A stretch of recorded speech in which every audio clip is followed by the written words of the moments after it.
primeira coisa é você entender que você está se relacionando não só com uma empresa, mas você está se relacionando também com as pessoas dentro daquela empresa. Então, é importante você fazer um mapeamento ali da pessoa, né, Lê?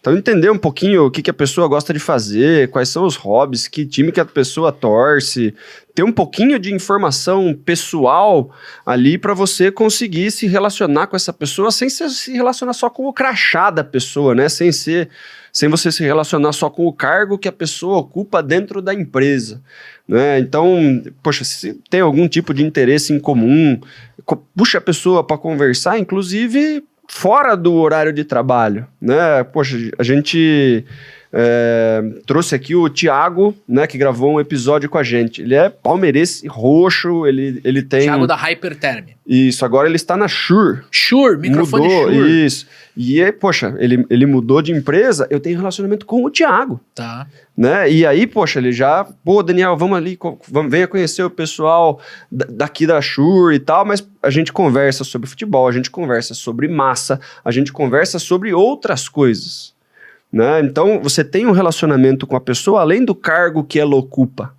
Quanto mais você tem informações, quanto mais você descobre um pouquinho sobre a pessoa do outro lado, mais profundo o relacionamento que você tem. E menos interesseiro, porque o hobby da pessoa, os interesses que a pessoa compartilha com você, não tem... Você não vai tentar vender para ele alguma coisa pelo que ele curte fazer nas horas vagas. Né? Tem um interesse mais genuíno. Né? E você consegue se conectar melhor com a pessoa sabendo quais são as preferências, o perfil, as coisas que a pessoa gosta. Né? Então, é esquecer o cargo e a empresa e começar a se relacionar um pouquinho mais com a pessoa. Né? É super importante você saber quais são os objetivos da pessoa dentro da empresa, entender o contexto um pouquinho mais macro ali dos desafios que a pessoa está enfrentando, quais são os principais objetivos que ela precisa conquistar naquele ano dentro da empresa e como você pode ajudar, né? Mas se relacionar com a pessoa, não só com o cargo, Lê. E você? Eu entendo essa relação pessoa com pessoa, né? P2P, people to people, né? E ela é essencial. Mas a gente não pode esquecer que a gente está falando de negócios, de vendas. Então, eu acho que a primeira coisa para você construir e manter relacionamentos sólidos, né, com a sua carteira de clientes é você conquistar a confiança do seu cliente, principalmente em cima das entregas do produto ou do serviço que você proporciona para esse cliente. Vamos entender que estamos falando de cliente, nós não estamos falando de lead qualificado, de oportunidade. Sim, né? Alguém que já está na sua carteira, já compra de você. Já comprou, sei lá, comprou essa caneca aqui, ele é meu cliente. Né? Então eu preciso entregar bem essa caneca. Essa caneca tem que chegar e atender a expectativa do meu cliente que comprou uma caneca branca com a marca do Papo de Vendedor ali. Né? Então ele tem que entender que só a parte do relacionamento, só saber o hobby, só ter alguma coisa em comum, não vai gerar negócio. Minha visão, uma visão um pouco mais técnica é você equilibrar. Sim. Não tem que só ficar, nem você falou, não tem que só ficar em cima do produto, do serviço, mas você tem que equilibrar com a entrega e equilibrar a entrega com o relacionamento pessoal. Eu acho que se você tem muito relacionamento pessoal e pouca entrega, você não tem um cliente... Não sustenta. Não sustenta. E se você só focar na entrega e não olhar para a pessoa, também não sustenta. Então eu acho que é um equilíbrio que vai gerar confiança na relação. Na minha visão, relacionamento sólido, ele é construído à base de confiança. Então a partir do momento que eu confio em você, eu me sinto tranquilo de fazer uma indicação. Porque eu sei que, por exemplo, se eu indicar, sei lá, a Cris para você, você vai atender a Cris como você me atende. Né? Você vai entregar para a Cris o produto que eu compro com você da mesma forma que você entrega para mim. Então acho que a confiança ela é muito importante. Só que a gente está falando de empresa, a gente está falando de relacionamento comercial, né? E cara, relacionamento comercial dá problema, entende? Eu posso saber teu time, eu posso saber o nome da sua filha, a gente pode ter muita coisa em comum, mas vai chegar um momento que tá fora do meu controle, que a transportadora vai atrasar, que a caneca que eu tô citando como exemplo vai chegar quebrada, que você vai ter um problema, às vezes, para pagar o boleto naquele dia que você combinou, você vai precisar de um prazo de 7 dias a mais. Então, eu tenho que ter uma comunicação muito aberta com você para eu conseguir me relacionar durante um desafio, durante um problema, né? E em cima disso eu tenho que ter solução. Eu tenho que ser proativo em construir essa solução com você. Porque isso não abala a confiança. Problemas vão existir, né? A gente já teve problema com o cliente. Agora, o que a gente precisa se propor? De uma forma proativa, encontrar a solução. E se a solução estiver no nosso controle, a gente vai fazer em nome da confiança que sustenta esse relacionamento sólido que a gente está explicando aqui para o Roberval, que mandou a pergunta, né?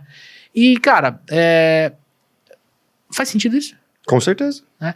E para agregar, eu acho que é você se envolver com o negócio do cliente. Entende? É você, por exemplo, entender se o produto ou o serviço que você vende, como é que ele impacta o teu cliente. Você já tem o lado pessoal, o lado do hobby, o lado da filha, enfim, né? Você está fazendo uma boa entrega, teve um problema, você conseguiu ser proativo na resolução, mas falta você entender um pouquinho do negócio do cara. Porque, para mim, quando eu falo de ter um relacionamento sólido com o cliente, na minha cabeça, passa pelo viés de eu continuar vendendo para você e vendendo cada vez mais. E eu só posso vender mais para você se você tá satisfeito. Se você tá satisfeito, né? Se você se a gente tem uma relação de confiança, mas principalmente, ou se eu tô tomando espaço de um concorrente, ou se eu tô te ajudando a crescer. Esse é o ponto. Então, quando eu olho para você, do tipo assim, cara, eu quero que você cresça para você continuar meu cliente comprando outras soluções. E eu vou te ajudar no que depender de mim. Eu vou te ajudar. Eu acho que esse é o ponto. Porque não adianta você ter uma relação sólida, mas o cliente não cresce, o pedido no cliente não cresce, sabe? Então, eu vou dar um exemplo aqui pro amigo ouvinte, né? Nós temos aqui algumas soluções de treinamento. Então, a gente tem, por exemplo, o programa de aceleração de supervendedores, que é o nosso principal treinamento.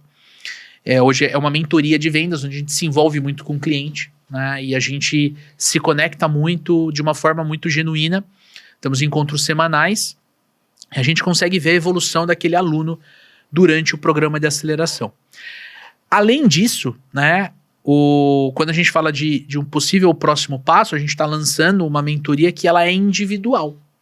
Então a gente não abre isso para o mercado, né, a pessoa não consegue comprar. Por exemplo, se você tem interesse em uma mentoria individual comigo ou com o Dani, você não consegue acessar essa mentoria nesse momento se você não passar pelo programa de aceleração. Por quê? Porque o programa de aceleração já vai ajudar a corrigir muitos dos problemas que às vezes a gente vai gastar muito tempo no individual para resolver algo que a gente consegue no programa de aceleração. Mas eu tenho que ter um próximo passo, porque uma parte dos nossos clientes do programa de aceleração, eles têm uma curva tão grande de crescimento que eles mesmos viram e falam assim, tá, qual é o próximo passo? Eu tô com um novo desafio. E eu quero a ajuda do Daniel, eu quero a ajuda do Leandro para vencer esse desafio, né? Então ele dá um próximo passo. Então ele só dá um próximo passo se a gente tem uma relação de confiança. Se a gente constrói essa relação, né, tendo cuidado com a pessoa, se interessando genuinamente pelo problema do nosso aluno, mostrando soluções, falando, olha, agora que você conhece as soluções, você vai ter que agir, você vai ter que botar a mão na massa, você vai ter que fazer os exercícios, você vai ter que corrigir a rota, mexer no problema para você conseguir ter a transformação que você quer. E aí, nessa relação de confiança, a gente constrói um próximo passo. Então, é uma coisa muito natural, não é uma coisa forçada. Eu acho que para o amigo ouvinte fica essa lição. Você quer ter um relacionamento sólido, né, e de longo prazo, eu acho que é pensar realmente no cliente não como um fim, né? Então eu estou vendendo para o Daniel, eu quero que essa relação construa um Daniel cada vez mais forte, que cresça, que prospere para comprar cada vez mais de mim. Se você lidera uma equipe comercial onde cada vendedor tem seu jeitinho de vender, provavelmente você tem dificuldade de enxergar o que está funcionando e o que está atrapalhando você. E o CRM que deveria te ajudar a ter controle vira uma zona, sem um processo claro você não tem nenhuma previsibilidade. Apenas tentativas isoladas e nenhum padrão. Por isso que, depois de ajudarmos mais de 4.000 empreendedores e profissionais de vendas, a gente vai fazer o workshop de processo comercial. Um dia inteiro em que estaremos num ambiente intimista, com poucas pessoas, botando a mão na massa para construir o processo comercial da sua empresa do jeito certo. Assim, seu time vai ter documentado exatamente o que fazer, quando fazer e como fazer para vender bem todos os meses. Um workshop prático, de valor imensurável, que vai te custar menos de R$60. Ou seja, menos do que um livro de vendas. Então clica no botão aqui embaixo e garanta o seu ingresso antes que esse lote acabe.